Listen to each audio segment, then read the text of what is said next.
Fix, musik haram total bang. Kok lu masih mainin musik bang? Katanya lu suka dengerin ceramah Ustadz Khalid Basalamah bang. Kok masih main musik? Mungkin biar Abdul gua akan share video dari Ustadz Khalid dulu ya. Musik membawa pengaruh buruk itu di angka. Ya lebih baik menjauh dari musik ya. Cuman gua ada alasan kenapa gua masih main musik ya. Kenapa gitar tuh disebut alat musik? Mic Mic ini merupakan alat musik atau bukan? Lu tahu beatbox? Walaupun hidup 1000 tahun, kalau tak sembayang, apa gunanya? Asik. Nah, Ustadz Khalid masih enak sebenarnya ya. Dan ada ulama yang gua juga suka ya. Namun beliau udah berpulang ya. Musik itu total haram. Nah, cuman gua nggak mau nyebutin namanya ya. Karena gue paham betul orang Indonesia. Kalau misal apa yang disampaikan ulama tersebut tidak cocok dengannya, ulama tersebut pasti dicaci, dihujat, dimaki-maki, difitnah bahkan. Musik, memainkan alat musik, ya.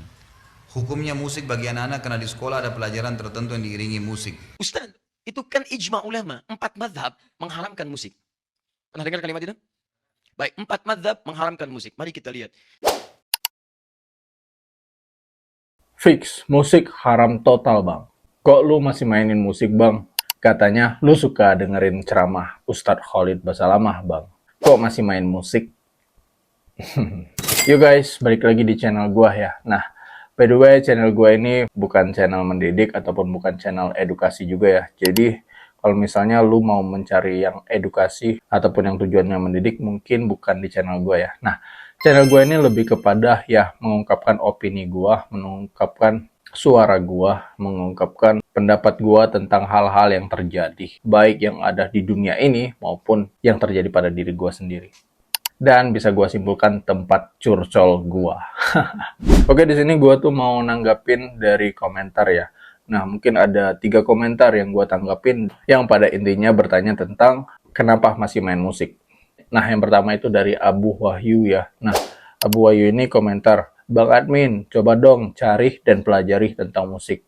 Nah, Bang Abu, terima kasih sebelumnya. Berkat saran lo, gue udah kepoin juga tentang musik ya. Tentang musik, mulai dari ceramahnya Ustadz Khalid, mulai dari ceramahnya Syekh Ali Jabar ya. Mulai dari ceramahnya Ustadz Syafiq ya. Ustadz Adi Hidayat, Ustadz Abdul Somad, kemudian ada Habib Jafar ya. Kemudian dari cerita Sufi yang disampaikan oleh Ustadz Farudin Faiz, dari Cak Nun, dari Gusmus, pokoknya dari beberapa ulama itu gua udah lumayan banyak kepoin ya. Selanjutnya dari Bang Erga Galeri Art, Bang Farul kok masih nyimpan gitar tuh? Untuk musik gue punya pandangan sendiri ya bang. Gue memang udah dengar dari beberapa ustadz ataupun ulama ya. Dan akhirnya gue punya kesimpulan sendiri. Gue nggak tahu kesimpulan yang gue ambil untuk diri gue ini benar atau tidak. Itu gue serahkan pada Tuhan ya, yang maha pembolak-balik hati. Soalnya gue percaya bahwa kehidupan gue nih yang menuntun gue itu Tuhan ya. Karena gue sangat meyakini Tuhanlah yang maha pembolak-balik hati gue dan maha yang tahu tentang diri gue dan maha yang bisa mengarahkan gue. Dan fokus gue hanya lebih ke ya belajar terus untuk menjadi manusia yang lebih baik lagi ya. Nah, sebelum gue jawab apa alasan gue masih nyimpan alat musik gitar, mungkin biar Abdul gue akan share video dari Ustadz Khalid dulu ya tentang musik menurut pandangan Ustadz Khalid. Nah, setelah itu baru gue kasih tahu alasannya kenapa gue meskipun gue suka dengerin ceramah dari Ustadz Khalid, tapi gue masih main musik ataupun masih nyimpan ala-ala musik. Ustaz mau tanya hukumnya mendengarkan musik, memainkan alat musik, ya. Hukumnya musik bagi anak-anak karena di sekolah ada pelajaran tertentu yang diiringi musik. Contohnya senam, jazakallah khair.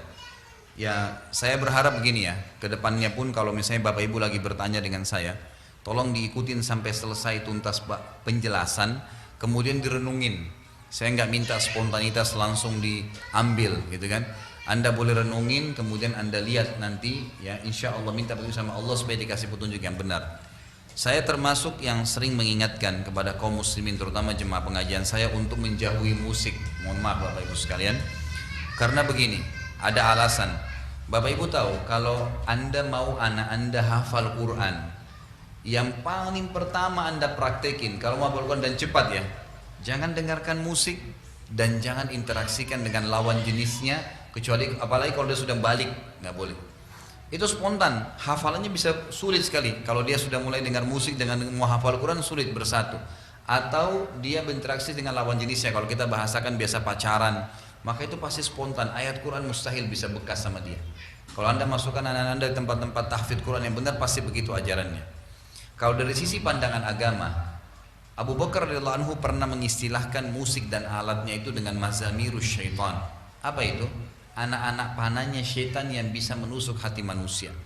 Abdullah bin Mas'ud radhiyallahu anhu sahabat Nabi berkata, pada saat menjelaskan ayat Al-Quran yang berbunyi A'udzubillahi minasyaitonirrajim wa minan nasi may yashri lahwal hadits yudilla an sabilillah. Ada sebagian orang yang mempermainkan kata-kata untuk menyesatkan manusia dari jalan Allah. Kata Abdullah bin Mas'ud sahabat Nabi ini, demi Allah itu adalah musik. Demi Allah itu adalah musik. Beliau mengatakan ini. Jadi cukup banyak statement para ulama berhubungan dengan masalah musik ini. Umumnya mereka lebih cenderung semua mengatakan lebih baik dijauhi. Lebih baik dijauhi. Karena dia sulit bertemu dengan Al-Quran. Dua hal yang kontroversial. Gak bisa. Sulit ketemu. Al-Quran atau musik. Susah. Kalau orang sudah biasa dengar musik, mustahil dia biasa mendengarkan Al-Quran. Itu agak sulit untuk menyatukannya gitu kan. Maka saya selalu sarankan untuk dijauhi, Allahu a'lam. Saya contoh Bapak Ibu sekalian, saya coba praktekin di anak-anak saya ya. Saya bilang sama istri saya, coba kita mulai anak-anak ini dengarkan Al-Quran.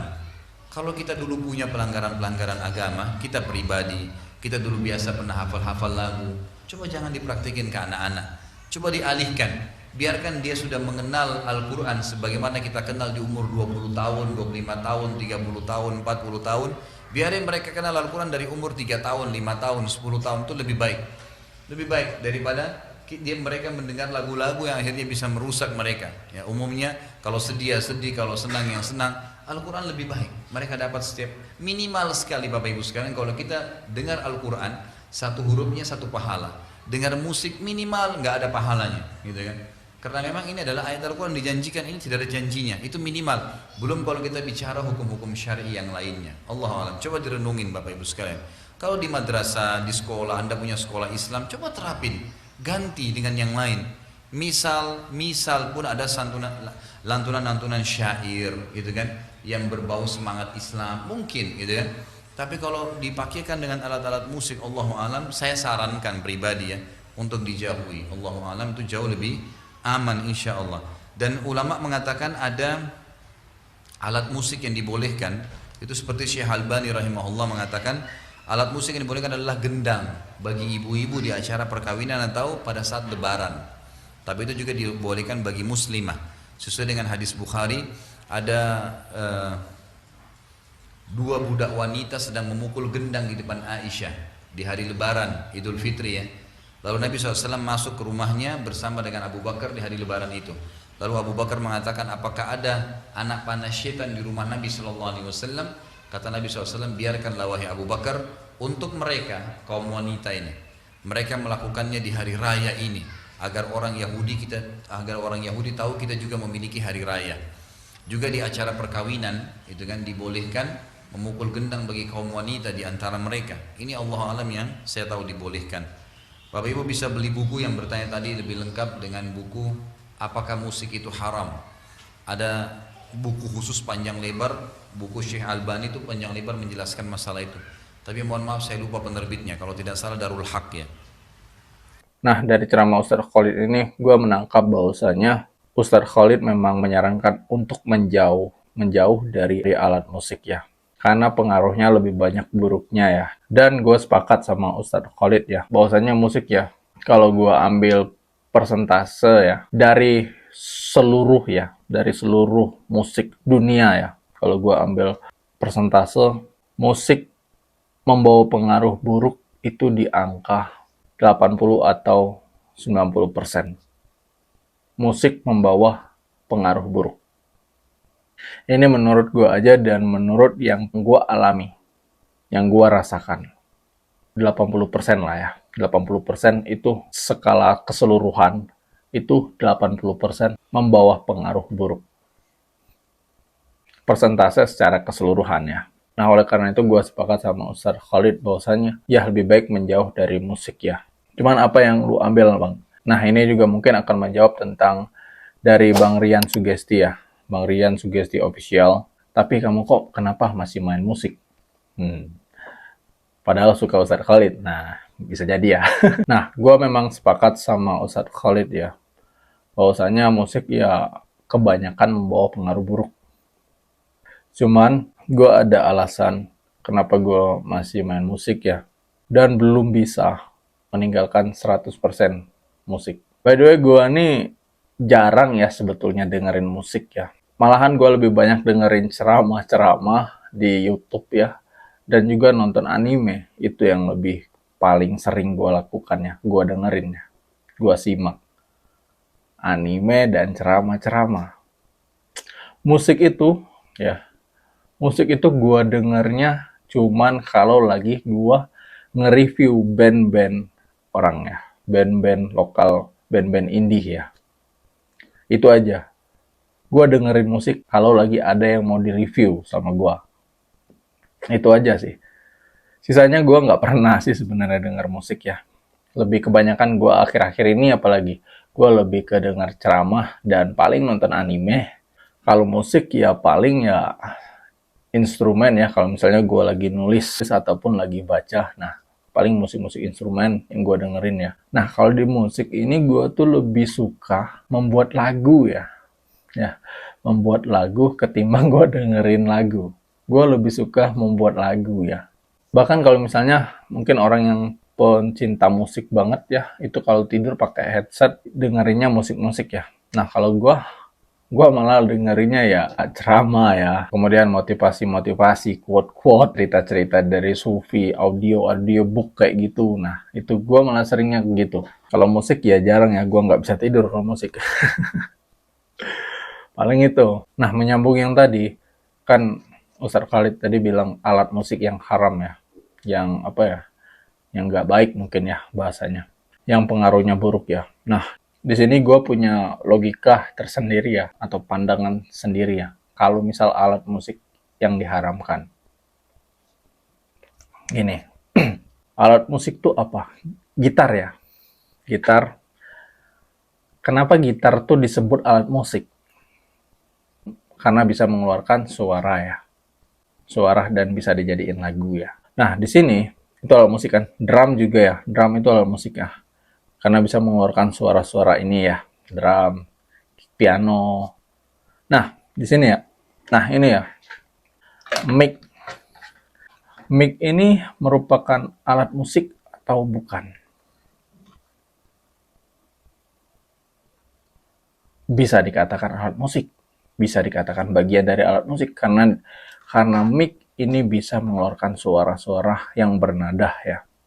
Apalagi di dalam band ya. Alat musik yang digunakan oleh vokalis itu mic. Artinya mic juga merupakan alat musik. Nah, kenapa mic masih dipakai sama yang ceramah-ceramah? Kan alat musik itu kayak gitar, dia mengeluarkan ini. Mic juga bisa mengeluarkan nada-nada. Jadi, kenapa mic boleh digunakan untuk ceramah, padahal mic itu merupakan alat musik juga? Kalau tidak ada mic, vokalis tidak bisa menyanyi ya. Supaya vokalis itu bisa nyanyi, ya harus pakai mic. Jadi, mic merupakan alat musik. Nah, oke, misalnya lu bilang mic nggak ada mungkin apa ya, nada-nada ininya ya, apa, do, re, mi, fa, sol, la, si, do, atau gimana gitu ya. By the way, mic itu alat musik yang bisa dipakai untuk memainkan semua nada-nada musik. Lu tahu beatbox?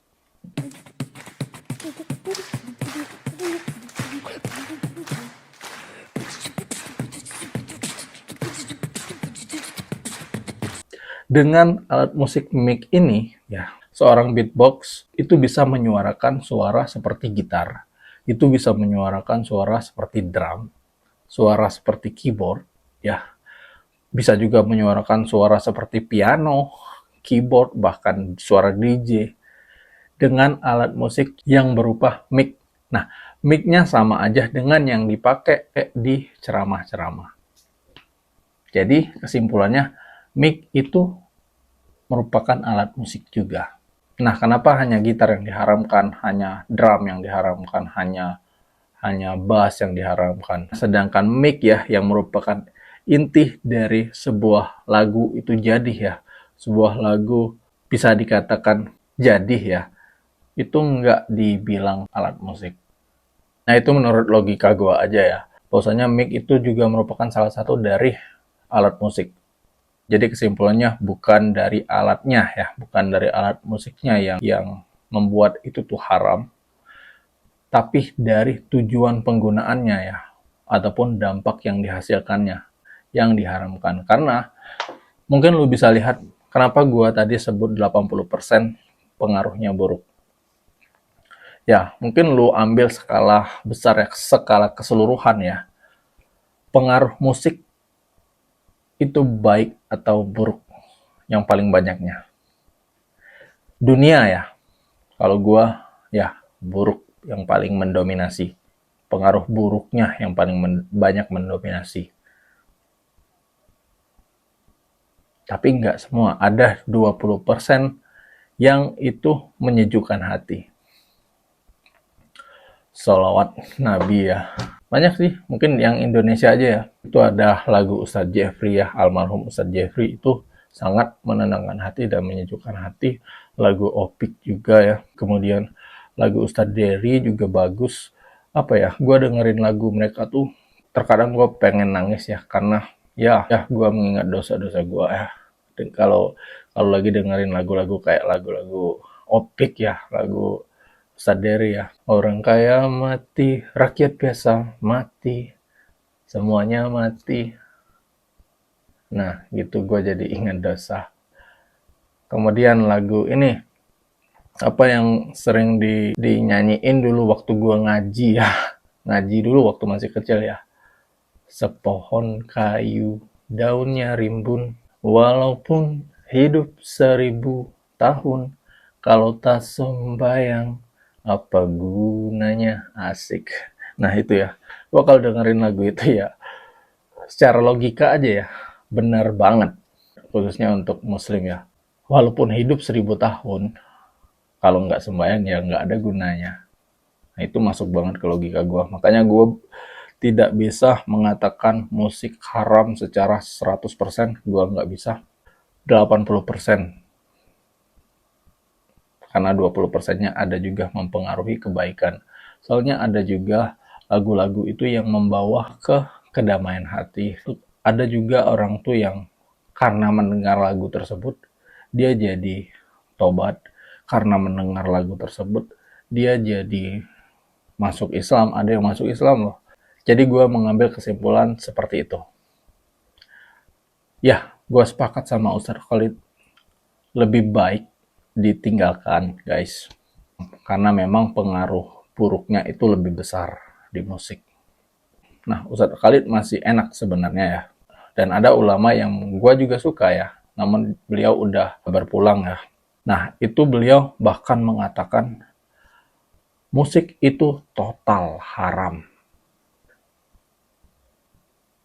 Nah, cuman gue nggak mau nyebutin namanya ya, karena gue paham betul orang Indonesia. Kalau misal apa yang disampaikan ulama tersebut tidak cocok dengannya, tidak cocok dengan mereka, ulama tersebut pasti dicaci, dihujat, dimaki-maki, difitnah bahkan. Makanya gue nggak mau nyebutin nama ulama tersebut ya, yang mengatakan musik itu haram total. Ada. Dan gue juga suka ulama tersebut. Tapi gue nggak mau nyebutin namanya. Nanti lu hujat. Soalnya dia udah berpulang. Nah, by the way, meskipun gue nggak sepakat dengan Ustadz yang gue suka tadi ya, yang sudah berpulang itu, karena beliau mengatakan 100% ataupun secara totalitas bahwasanya musik itu haram. Nah, cuman gue nggak mau benci beliau. Dan gue juga nggak mau membandingkan ulama itu dengan ulama ini karena perbedaannya ya, perbedaan pendapatnya, sehingga itu nanti malah kedua ulama itu dihujat, dicaci sama netizen ya. Nah, gue nggak mau, karena ya kemungkinan lebih besar dosa menfitnah ya, menfitnah, mencaci, menghujat daripada dosa bilang kalau musik itu nggak haram. Nah, mungkin lu nggak setuju dengan kesimpulan yang gue ambil ya, nggak ada dasarnya. Ya, mungkin kalau gue yang mengatakan seperti ini, ya itu hanya bualan biasa ya, hanya ngemeng-ngemeng doang ya. Tapi ada ceramah dari salah satu ustadz kita juga yang menjelaskan secara detail tentang musik ya. Nah, itu menjadi dasar gue untuk mengambil kesimpulan seperti itu. Untuk tentang musik, gue mengikuti pendapat dari Ustadz Adi Hidayat ya. Nah, biar nggak salah paham, gue kasih lihat ceramah dari Ustadz Adi Hidayat tentang musik di dalam Islam. Oke, dan misalnya kalau ada salah kata dari gue, ya gue mohon maaf. Karena gue manusia biasa, bukan nabi boy. Oke, langsung aja lu simak videonya ya. Kalau bisa tonton sampai habis, karena Ustadz Adi Hidayat ini menjelaskan secara detail mengenai musik. Sebelum nonton, munculkan dulu prasangka positifnya ya, prasangka baiknya terhadap apapun itu ya. Ustaz, itu kan ijma ulama. 4 madhab mengharamkan musik. Pernah dengar kalimat itu? Baik, 4 madhab mengharamkan musik. Mari kita lihat. Saya pernah keluarkan beberapa artikel teman-teman. Dan saya simpulkan semua artikel yang berbahasa Indonesia. Rata-rata mengambil referensi dari artikel Arab yang saya telah turunkan di sini printout-nya. Ada di sini semua. Dan dalilnya sama semua. Jadi ngambilnya dalilnya sama, Qurannya, hadisnya, macam-macam dari sini semuanya. Saya keluarkan, di antara yang dikutip adalah perkataan Imam Asy-Syafi'i. Disebut di situ di jilid yang keempat, halaman 92. Disebut kalimat Imam Asy-Syafi'i dan dengan kalimat kias yang luar biasa. Perhatikan baik-baik. Di situ disebutkan kalimat bahwa Imam Asy-Syafi'i tidak membenarkan wasiat dengan alat musik. Tidak membenarkan wasiat dengan alat musik. Bahkan kata beliau, kalau ada alat musik kemudian diwasiatkan, itu batal hukumnya. Ini menunjukkan kata beliau, Imam Asy-Syafi'i menghukumi haram bagi alat musik. Bahkan ada dari Imam Asy-Syafi'i keterangan, kalaulah kemudian, maaf, ada orang-orang yang mencuri alat musik, maka tidak dihukum qisas, nggak usah dipotong tangannya. Karena dia mencuri sesuatu yang diharamkan. Paham sampai sini? Pernah dengar kalimat itu? Nah, saya mencoba meneliti, sampai jam 2 saya cari, karena nggak disebutkan di bagian apa itu dimaksudkan. Dan itu yang menyalin juga beberapa kalangan, ada yang gelarnya cukup tinggi, ada yang sampai PhD dan sebagainya, ada yang sebagian pernah juga mentahdir saya dan seterusnya, nggak ada masalah. Terus kita kumpulkan, kemudian kita keluarkan, saya sampai bilang kepada staf kami, tolong berikan, cari buku Al-Um, karena disebutkan Al-Um. 9 jilid kita buka, setiap jilidnya ditemukan jilid yang keempat. Kita cek dalam kitabnya, apa yang terjadi. Ternyata saya punya keyakinan kuat, yang bersangkutan belum tentu melihat isi kitabnya. Karena yang dimaksud di kitab itu bukan hal yang disampaikan oleh yang bersangkutan. Yang dimaksudkan pembahasan lain dalam konteks berbeda, tapi kalimatnya dipotong. Sehingga salahlah kesimpulan yang ada. Contoh, saya bukakan jilid yang keempat halaman 123. Mungkin beda cetakan. Di cetakan yang dimaksudkan dituliskan halaman 92. Saya cek halaman 92 ternyata tidak ada kalimatnya. Baik. Lihat baik-baik ya. Bab ma yajuzu minal wasiyah fi halin wa la yajuzu fi halin ukhra. Bab ma yajuzu minal wasiyah, ma yajuzu minal wasiyah fi halin wa la yajuzu fi ukhra. Bab tentang wasiat pada satu hal yang unik sifatnya. Keadaan tertentu boleh, keadaan tertentu tidak boleh. Jadi ada benda yang diwasiatkan untuk ahli waris. Benda ini unik sifatnya. Dia saat yang bersamaan bisa diwariskan, bisa tidak diwariskan. Apa di antara pembahasan yang dibahas ini? Banyak. Ada wasiat tentang pemberian anjing. Ada. Anjing apa hukumnya? Dalam madhab Syafi'i itu haram mutlak. Dalam madhab Syafi'i. Haram mutlak. Ya, najis aini. Najis aini. Jadi kalau disentuh pun Anda mesti cuci tangan. Ya, cuci tangannya 7 kali. Salah satunya menggunakan apa?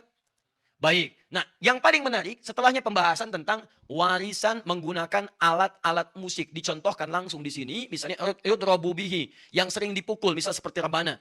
Dan kemudian alat-alat musik yang dipetik. Ya, kalau sekarang gitar dan semacamnya. Teman-teman, apa kalimat Al-Imam Asy-Syafi'inya? Dipotong kemudian jadi kalimat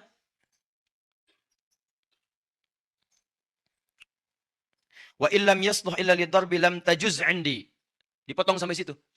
Dan kalau wasiat tentang alat musik itu hanya dimaksudkan untuk alat pukul, alat musik saja, maka wasiat itu tidak boleh menurut saya, batal.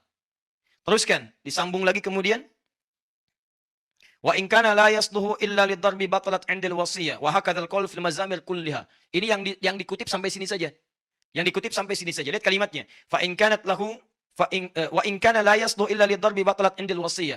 Kalau wasiat itu dimaksudkan alat musik yang biasa dipukul, kalau terjemahannya dipotong, maka maknanya berubah. Kalau yang diwasiatkan itu adalah alat musik yang biasa dipukul, maka menurut saya hukumnya batal wasiat, kata Imam Asy-Syafi'i.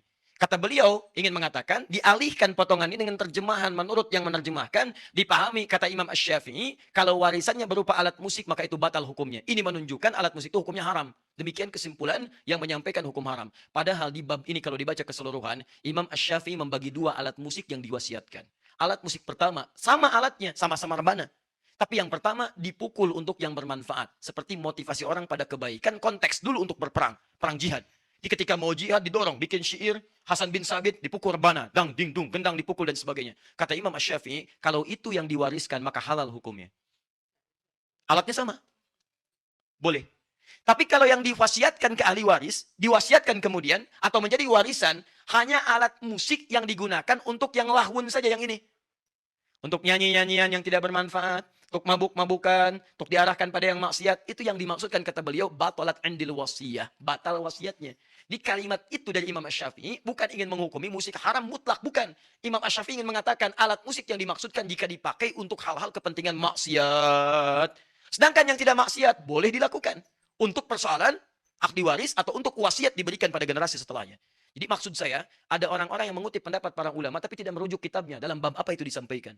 Ternyata ketika para ulama, Imam Syafi'i itu tidak terlampau menyenangi musik, tapi yang paling hebat beliau itu ahli syair dan punya diwan, namanya Diwan Imam Asy-Syafi'i. Punya kumpulan-kumpulan syair. Tapi karena konsennya kepada fikih, konsen pada Al-Quran, terlampau banyak menjauhi yang seperti ini, tapi hukumnya ada. Di teman-teman, kalau Anda melihat para ulama mengatakan misalnya kalimat-kalimat, kami jauhi musik, kami tinggalkan musik, munculkan hadis-hadis yang tadi, pada umumnya walaupun mereka punya syair dan sebagainya, itu karena kebiasaan mereka dekat dengan Al-Quran dan dekat dengan hadis. Dan orang-orang ahli Quran tidak akan bertemu frekuensi Quran dengan frekuensi musik.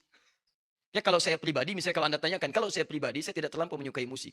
Karena ketika seorang dekat dengan musik, itu tidak akan sejalan dengan Qurannya. Walaupun musiknya ada maslahatnya. Makanya silahkan cek, Anda senang musik agak kesulitan menghafal Quran. Karena frekuensinya tidak sama di situ. Tapi bukan berarti menjadikan musik mutlak haram, bukan. Karena ada bagian-bagian tertentu yang dibenarkan oleh Al-Quran. Apa itu? Ada orang yang memang bakatnya ada di situ. Bakatnya di situ. Dia mudah sekali membuat lirik, dia mudah sekali memainkan irama dan sebagainya. Kata Quran, dipakai yang maksiat, kenapa tidak dipakai yang halal-halal? Seperti Hasan bin Sabit menggunakannya, seperti Ka'ab bin Zuhair, dan diberi hadiah oleh Nabi SAW. Makanya muncul semacam Maher Zain, muncul semacam Yusuf Islam dan sebagainya, muncul semacam dan sebagainya. Ya, kalimat-kalimat lirik-lirik yang mengarahkan kepada nilai-nilai kebaikan. Tapi tidak disatukan dengan yang maksiat. Liriknya memang bagus. Ayo sholat, ayo sholat, ayo sholat, ayo sholat. Yang di bawah joget, ikhtilat, dan sebagainya. Nah, itu barangkali mencampurkan dua hal yang tidak bertemu satu dengan yang lainnya. Diberi judul nada dan dakwah. Nada satu, dakwah satu. Tapi antara nada dengan dakwah tidak nyambung. Kalimatnya benar, nada, dakwah. Kalau dengan nada itu ada nilai-nilai kebaikan yang tidak menghadirkan unsur maksiat. Jelas ya? Judi, aku kalah, bohong, sungguh, misalkan. Misal saja ya. Misal. Itu kan sudah salah, liriknya salah, orangnya juga salah. Nah, apa kesimpulannya? Kesimpulannya adalah, turunkan dulu. Jadi kalau kita bandingkan, saya kan belum berbicara tentang pilihan Anda. Itu silahkan Anda pilih yang bagaimana, nggak ada masalah. Saya mau bicara, kesimpulannya, kalau kita bandingkan, para pendapat ulama akan ditemukan tadi perbandingan-perbandingan berdasar turunan ayat dan hadis tadi. Maka pendapat ulama ada yang mengharamkan mutlak dengan alasan tadi, untuk kehati-hatian saja. Yang kedua ada pendapat haram dengan syarat, haram kecuali, karena ada pengecualian-pengecualian di sini. Yang ketiga kemudian ada yang membolehkan mutlak karena diambil hadis kebolehannya saja. Yang keempat ada kebolehan dengan syarat kalau musik yang dimaksudkan mendukung kepada nilai-nilai kebaikan yang dibenarkan oleh agama. Di luar itu maka semuanya masuk pada kategori yang tidak dibenarkan. Nah, dari empat ini bagaimana kita menyimpulkan tarjihnya? Yang paling gampang, para ulama membuat hukum umum. Ditariklah garis dari kiri ke kanan. Garis ini kesimpulan terakhirnya. Tengah-tengahnya disebut mubah. Fokus. Tarik ke kiri jadi makruh. Tarik ke kiri lagi jadi haram. Ini tarik ke kanan. Jadi sunnah. Ini hukum asal ya. Jangan kaitkan dengan musik dulu. Hukum asal. Tarik sunnah ke sini jadi wajib. Fokus. Perhatikan baik-baik. Hukum ini cuma 5. Mubah, tarik kiri makruh, tarik kiri lagi jadi haram. Tarik kanan sunnah, tarik kanan lagi jadi wajib. Kita letakkan musik pada porsinya. Perhatikan baik-baik. Jika musik itu tidak ada hubungan sama sekali dengan maksiat, dan tidak mengajak juga misalnya secara langsung pada ketaatan yang standar-standar saja, maka dihukumi mubah di sini. Bisa lagu-lagu kebangsaan, yang sifatnya tidak ada lirik maksiat dan sebagainya. Di Saudi ada lagu kebangsaannya. Indonesia ada lagu kebangsaannya. Dan dengan nilai-nilai itu disampaikan nilai-nilai kebangsaan suatu bangsa misalnya. Maka itu masuk pada kategori yang ini saja, mubah. Karena itu hampir tidak ditemukan ulama di setiap tempat walaupun mengharamkan, tapi anehnya agak susah memberikan fatwa haram pada lagu kebangsaannya. Misal cek di Saudi Arabia, pernahkah Anda mendengar ulama Saudi berfatwa haram hukumnya lagu kebangsaan? Kalau disampaikan selesai urusan kehidupannya. Baik. Kan tidak mendengar, ya. Sama di Indonesia juga begitu. Yang mengatakan haram, nggak ada yang berani. Ayo posting, haram lagu Indonesia Raya. Kalau tidak berurusan dengan tersangka dan sebagainya. Kartu merah dia tuh. Ya.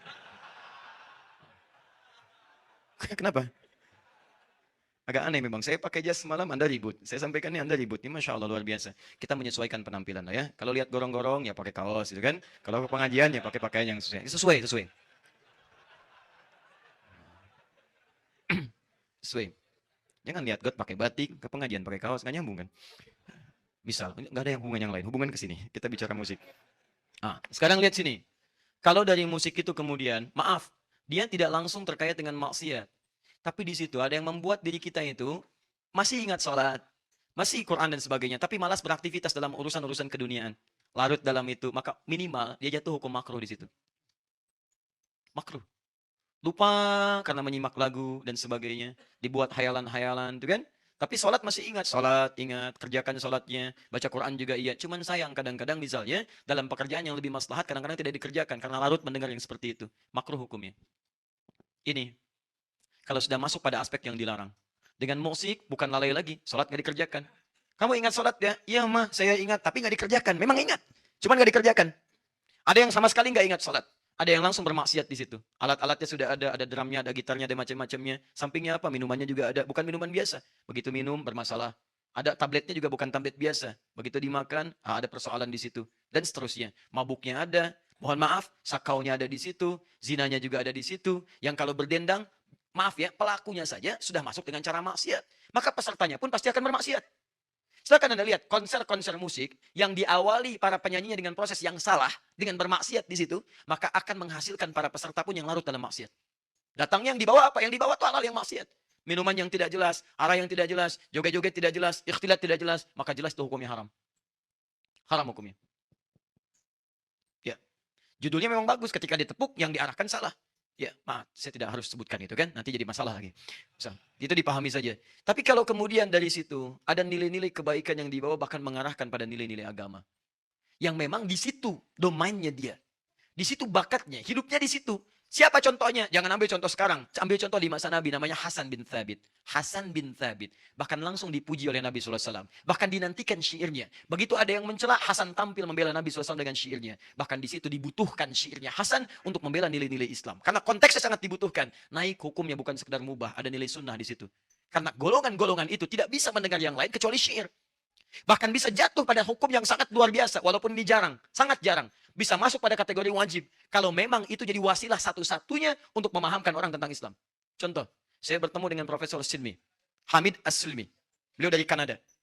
Tidak sedikit orang Kanada masuk Islam karena mendengar lirik-lirik keislaman. Karena memang dunianya di situ.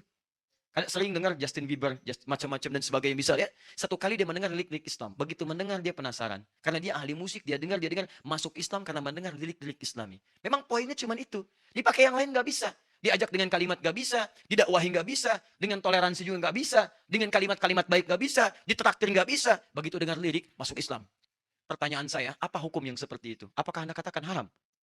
Kalau status masuk Islamnya dengan cara yang haram, bagaimana? Oh, ini Islam haram. Oh, Islam haram bagaimana? Gak bisa. Gak bisa. Ya. Maka dari situ, jangan cepat menyimpulkan sesuatu, apalagi pada hal yang tidak Anda ketahui. Ulama saja berbeda pendapat dengan orientasinya, tapi masih memberikan ruang pada yang lainnya. Dan yang paling luar biasa adalah, ketika Anda ingin menulis sesuatu, coba lihat tuh referensinya. Sehingga bisa ada kesimpulan yang paripurna di sini. Jangan asal dikeluarkan kalimat. Sehingga membuat kemudian orang-orang jadi bingung dengan apa yang kita sampaikan. Karena situ, silahkan Anda lihat di sini sikapi dengan baik. Dan ulama sepakat di sini, jika alat-alat yang digunakan untuk maslahat bahkan mubah itu. Misal, peraga-peraga untuk anak TK, anak-anak SD. Bukankah orang-orang sekarang mengajarkan, maaf, baca Quran, baca kalimat-kalimat hijaiyah dengan menggunakan nyanyian? Alif, ba, ta, tha, jim, ha, kha. Nyanyian bukan? Ada musiknya enggak? Ada iramanya enggak? Ada. Lalu Anda katakan, haram. Masya Allah, bagaimana? Dan dunia anak berbeda dengan dunia orang dewasa. Silahkan tanyakan pada pakar anak-anak. Akan lain. Psikologi mereka lain. Senang mendengar ada yang iramanya. Senang melihat sesuatunya. Makanya ketika diberikan sesuatu dengan pendidikan yang tadi, cepat mereka. Karena itulah dulu Orang-orang mengajarkan anak-anak itu salah satunya dengan irama-irama yang diambil dari teori-teori musik, tapi dialihkan kepada konteks pelajaran. Bukan musik-musik maksiat. Rumusnya tetap 16 rumus disebut dengan bahar. Formulanya sama, tapi dialihkan bentuknya. Contoh, jadilah Alfiyah Ibnu Malik. Alfiyah sampai sekarang dipelajari di pesantren.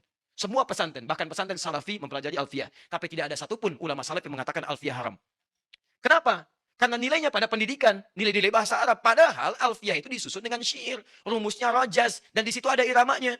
Kalamuna lafzun mufidun kastaqim wasmun wa fi'lun thumma harfunil kalim wahiduhu kalimatun wal qawlu am wa kalimatun biha kalamun qad yu'am bil jarri wat tanwini wan nida wa al wa musnadin lil ismi tamyizun hasal bitafa'ati atat wa ya if'ali wa nunik balan nafi'un jali. Ada iramanya. Ada qafiyahnya, tapi tidak ada satupun yang mengatakan haram. Tidak. Kenapa? Karena nilai-nilai tadi dialihkan pada hal-hal yang bermanfaat dalam kehidupan. Ada. Ada alfiyah ilmu hadis pakai syair, ada. Ada alfiyah ilmu Quran pakai syair, tapi menariknya tidak ada satupun ulama mengatakan alfiyah hadis haram. Alfiyah syair, alfiyah Quran haram. Tidak ada. Alfiyah Quran itu bukan Qurannya, tapi syair-syair untuk memahami ilmu-ilmu Al-Quran. Teman-teman, hadir. Yang jadi masalah, ketika Quran ditinggalkan, hadis ditinggalkan, dibawalah notasi-notasi itu pada keperluan maksiat lagi. Disusun alat-alatnya. Karena kebanyakan dipakai maksiat, akhirnya orang umumnya memahami. Kalau ada alat itu lekat dengan maksiat, akhirnya umumnya cenderung untuk menjauhinya.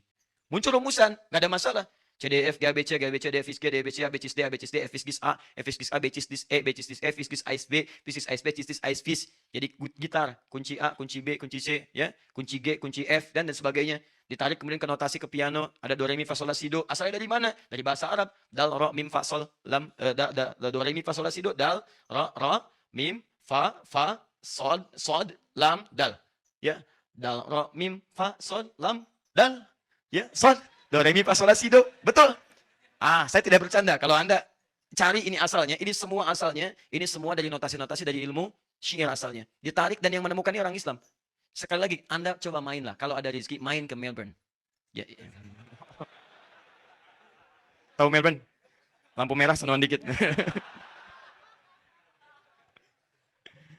Anda masuk ke Melbourne, main ke Islamic Museum. Islamic Museum. Jadi kalau kita datang, ini posisinya di sini. Anda datang dari sini nih. Lewat sini. Ini nggak bisa parkir di sini, nanti diusir warga. Anda ke sini. Ini ada parkiran di sini. Parkirannya cukup luas. Anda masuk dari pintu belakangnya ke sini. Di sini ada tukang kebab. Di sini ada pelayan perempuan, ya. Belum nikah, masih ada peluang. Orang masuk sini. Ini tangga ke atas. Anda jangan naik tangga, lurus ke sini aja. Nah, di ruangan ini nanti ada Hazanah Islamic Gallery. Disitulah teman-teman Anda akan temukan bagaimana terkumpul hasil peninggalan orang Islam, karya-karya orang Islam. Di antaranya apa? Ada karya tentang prototipe pesawat Abbas bin Firnas. Di atasnya langsung diberikan gambarannya. Ada karya-karya Avicenna dan ada karya-karya disebutkan catur di situ ada. Kemudian alat musik Islam disebutnya alat musik Islam. Imam Azif ada pada zaman dulu dan ditemukan notasi termasuk catur. Papan caturnya ada. Syatranj itu ditemukannya oleh siapa? Orang Persia, kemudian diberikan notasi dari orang Islam. Raja dari kata Malik, ya. Kemudian ada patih lagi di situ, ada kemudian kuncung, ya, dan itu ada istilah-istilahnya, betul, ya kan? Gini, kuncung garanya lurus gini, ada yang seperti ini, ada yang putih, ada yang hitam kan? Baik yang putih lurus begini, yang hitam begini, nggak bisa lurus dia, bering aja begini, ya. Jadi kalau ada orang jalannya miring, kuncung,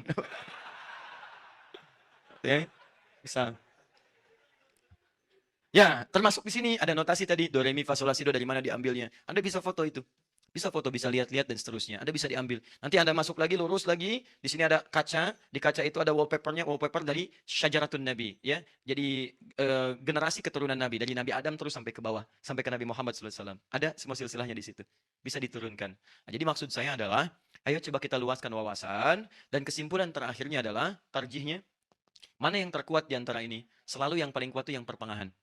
Karena kita diminta oleh Allah untuk mengambil bagian pertengahan. Kita umat pertengahan. Quran surah kedua ayat 143. Wa kadzalika ja'alnakum ummatan wasata, yang tengah-tengah. Jadi kalau kita melihat proporsional saja, jangan-jangan antum haramkan mutlak tapi antum butuh sesuatu untuk bermanfaat dalam diri antum. Jangan-jangan halalkan mutlak tapi ada maksiat yang berbahaya di situ.